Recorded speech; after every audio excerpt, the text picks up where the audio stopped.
ఉషోదయం ఛానల్కు స్వాగతం. Ramayanam Part 16. Rama and Lakshmana retired to a cave among the rocks of Kishkinda, waiting impatiently for the season to change. Each day Rama grew more and more sad. The rains made him think of Sita. Her hair was as dark as the thunderclouds, the lightning flashes were the color of her skin, the raindrops on the leaves were her laughter. Everything around him reminded Rama of his beloved wife, Lakshmana. Lakshmana did his best to keep his brother cheerful, but there was not much that he could do. After months that seemed like years to Rama, he saw that the heavy rain clouds had become lighter and were being pushed away by the wind. Trees and flowers and small animals shook themselves, turning their faces towards the sun, who had returned to his rightful place, shining brightly in the middle of the sky. Lizards came out to warm themselves on rocks. Birds sang a different song. The earth seemed refreshed. The rivers slithered back to their usual courses like snakes returning to their homes. Rama felt a renewed sense of purpose and said to Lakshmana, "Go to Kishkinda and tell Sugriva that I am ready. It's time for him to fulfill his promise to me. The rains are over. It's time to find Sita." Lakshmana arrived at the gate of the monkey city. He roared, "Sugriva, call the monkeys at your command. Rama is waiting. Make good your promise to help us find Sita, or you will be very sorry." He didn't have to wait long before Sugriva appeared. He looked like he had spent the rainy months enjoying himself. He had put on the weight, his clothes were rich and splendid, his eyes were bloodshot. "I'm at your service, Lakshmana," he growled. "Bring Rama and meet me under those trees. I will show you what I'm worth." As Rama and Lakshmana approached that grove that Sugriva had pointed out, they felt the earth tremble beneath their feet. The sky darkened, and the loud chattering and whipping filled the air. Everywhere they looked, they saw monkeys, hundreds and thousands of monkeys, big and small, gray and brown, white and black, even yellow. Some had red faces, others had tails that were 6 feet long. Still others were as large as mountains. They came through the air and on the ground. They laughed and talked as they tripped over the roots and brushed the branches of trees from their faces. They pulled up flowering plants and ate them. They stopped at pools to drink and splashed and played in the water. Suddenly, a deep voice boomed out from under the trees. "My faithful monkeys, thank you for coming here with your people. We have a special task at hand, a task that will ensure that the name of our people will live forever. Are you with me?" The monkeys shouted and clapped and roared and stamped their feet. Sugriva held up his hand for silence. "This is my friend Rama, Prince of Ayodhya and son of Dashratha. He had been exiled from his kingdom for 14 years while he was in the Dandaka forest. His wife was carried away by the king of Rakshasas.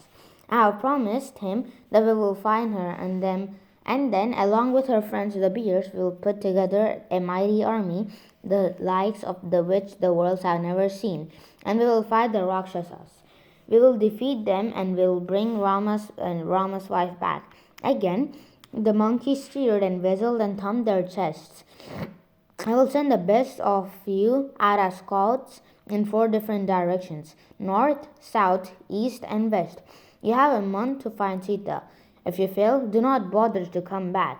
There's no place for you in my kingdom," roared Sugriva. "Let the monkey leaders come to me for my instructions." Rama and Lakshmana exchanged glances. Rama allowed a small smile to flicker across his face. Perhaps help really was at hand. He was impressed with the show of strength mustered by Sugriva. Lakshmana felt Rama's energy had changed, with hope replacing despair in his brother's heart. He reached out and touched Rama's shoulder and gave him a little nod. Sugriva gathered his chieftains around him and divided him into 4 groups, giving each group a direction to search. He dispatched them swiftly to the north, east, and the south, and the west. Then he paused and said thoughtfully, "For some reason I believe that Sita has been taken south. I will have to retain my most trusted companions to explore the reason. Hanuman, take Angada, son of Vali, with you. Let him be the leader of the southern expedition. But watch him carefully. Give him the benefit of your experience and your wisdom. Jambavan, the wise old bear, will also be in your group. Look to him for advice when you need it." Hanuman bowed to Sugriva and then went over to seek Rama's good wishes and blessings for the journey. Rama had tears in his eyes when he embraced the monkey. I know that you will find Sita and will return to me with good news, he said as he took off his signet ring. Take my ring and give it to Sita when you find her. Then she will know that you have come from me, that you are my messenger. Go safely, travel far, and come back soon. Hanuman and Angada gathered a troop of monkeys and set off towards the south. Hanuman went ahead and Angada brought up the rear. The monkeys, who were all sons of gods and Gandharvas, were in great spirits and eager for adventure. They jumped from tree to tree. They decorated themselves with garlands made from leaves and flowers. They plucked sweet fruits and shared them with one another. They left the rocks and hills of Kishkinda as they crossed rivers and meadows and forests. Soon the lands they knew were far behind them, and they entered regions that were not so pleasant. The mountains loomed large and dark, casting their shadows over the barren earth. Dry winds created restaurants that blinded the great monkeys, but they traveled on and on. Now the forests they entered were not like the ones that they used to live in. Here the trees grew tall, covering the sky with their intertwined branches. Thick vines hung from them, and the forest floor was slippery with moss. There were no birds or fruits or edible roots. The monkeys grew tired and weary. They were hungry and they missed their homes and families. Oh, why did we start on this adventure? They cried. We are lost and we are hungry. We can't even go back home as Sugriva will kill us for failing in our mission. What shall we do now? Angada, you are our leader. Help us. Angada looked at Hanuman. Do not worry, my friends, said the son of the wind. I am sure we are close to our goal. Look over there. I see the light is brighter. We can't be far from the edge of the forest. Don't lose heart now. The monkeys trudged along, not quite believing Hanuman. But sure enough, the trees began to thin. The light grew brighter, and soon they could even see the sky. The mossy ground beneath their feet changed to a sandy soil, that they could hear a booming sound in a distance. To their great surprise, they found themselves on a shore, on a huge ocean, and pounded along the shore. The monkeys were terrified. They had never seen the ocean before, and they were certain that those great walls of water that rose and fell were the mansions of sea monsters. They huddled together, seeming like nothing at all like the brave and adventurous monkeys that had left Kishkinda. Slowly, despair spread among them, and they decided one by one to lie down on the sand and wait for death to come and take them away.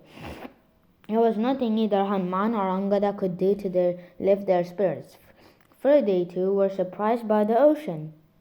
Not far from the shore, a wingless bird who had been watching the monkeys. His name was Sampati, and he was Jatayu's brother. Sampati had lost his wings when he was young. One day he and Jatayu flew high into the sky, higher than they had ever flown before. Jatayu wanted to circle the sun, but as he grew closer to it, his wings began to burn. Sampati, the elder one, in a great burst of speed, flew higher than his brother to protect him from the sun's sharp rays. Jatayu was saved, but Sampati's wings were burned off. He fell to the ground, unable to fly any longer. He ate whatever was near him, but he was often hungry. On this day, Sampati could not believe his good fortune. Surely the gods still love me, he thought as he saw the monkeys' herds lie down on the beach. Look how much food they have sent me. He shuffled over where they were lying, and all the monkeys screamed and ran as far as they could, convinced that a monster had come to finish them off. Jambavan went over and spoke to the bird. Sampati, my old friend, we have not met since we were young. What are you doing, fighting these monkeys who are on a great mission? We will share the food and water we have found with you. Sit and talk to me. Let me tell you why we are all here. Sampati was surprised to see his old friend and went and sat with him. Jambavan continued, we are trying to find Sita, the wife of Rama, Prince of Ayodhya. She was carried away from the Dandaka forest by the king of Rakshasas. In fact, your brother Jatayu tried to stop him and save the princess, but Ravana killed him. Can you help him? Can you help us find him? Sampati wept noisily for his dead brother, but then calmed himself and said, I saw a woman being carried away through the air in this flying chariot. She was screaming and wailing. I thought to myself, that must be Ravana. and he must be taking that poor woman to his own city, the city of Lanka, which lies right in the middle of the ocean. It's very hard to reach, you know. The monkeys had all gathered around, seeing that there was no danger to them from Sampati. They listened to Sampati. They listened as Sampati went on to say that the only way to reach Lanka was to leap over miles and miles and then more miles of ocean. They created a great commotion among the monkeys. I can leap 10 yojanas, cried one. I can leap 20, cried another, pushing him aside. 30, I can do 30, yelled the smaller monkey. 50, roared a huge dark monkey with a long tail. Oh, it's much more than 50 yojanas, said Sampati. We need someone who can jump 100. I think I can manage about 70 yojanas, said Angada doubtfully. Why are you sitting there so quiet, Hanuman, said Jambavan. You are the one that can leap these 100 yojanas and then come back. Really, said Rama. I didn't know that. We have special powers, Hanuman. You're not like the other monkeys. Let me tell you about yourself, said Jambavan. You're the son of Vayu, the wind god. He promised your mother Anjana that the son that he gave her would be strong and powerful like himself. He would be fearless, as swift as the wind, and a great warrior. One day, when you were a little baby, Hanuman, your mother left you alone as she went to the river to bathe. You were asleep, but then you woke up when you were hungry. You saw the sun rising, looking like a big, round, juicy fruit. You leapt towards it, Hanuman, flying through the sky with all your father's speed and power. You wanted to grab the juicy fruit, and eat it, and so you flew higher and faster. But Rahu, the eclipse, had been given a permission to gobble up the sun on the same day. He saw you and went running to Indra, king of gods. You gave me the sun as my food. Stop him. Some other fellow is about to eat the sun. Indra pulled out his mighty thunderbolt and hurled it through the air. It struck you, and you fell to the earth and broke your jaw. Vayu was enraged that you, his young son, had been struck down by Indra. He disappeared into the cave and stopped bluing. How all the living beings in the tree world suffered. Their limbs became stiff as hard as wood. They could scarcely breathe. Plants and birds and animals also suffered without gentle breeze. Finally, all the living beings and the gods went to Brahma, the grandfather of the worlds. They fell at his feet and begged him to appease Vayu, to get him to blow through the worlds again. Look at how all the creatures suffer. Brahma said to Vayu, what can we do to make you happy? Shall we give all your son boons so that he will be the mightiest monkey that had ever lived? Will that please you? He asked gently. Brahma laid you in his lap. As soon as he touched you, Hanuman, you revived like a flower sprinkled with water. The gods rejoiced. The gods rejoiced, and each of them gave you boons, magical weapons, great strength, and a quick intelligence, immense courage, and freedom from harm by fire and water. You're the most powerful monkey in the world, Hanuman. It's now time for you to use your special talents and help Rama achieve his purpose. Thanks for watching the video. Please like, share, and subscribe.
Thanks for watching the video.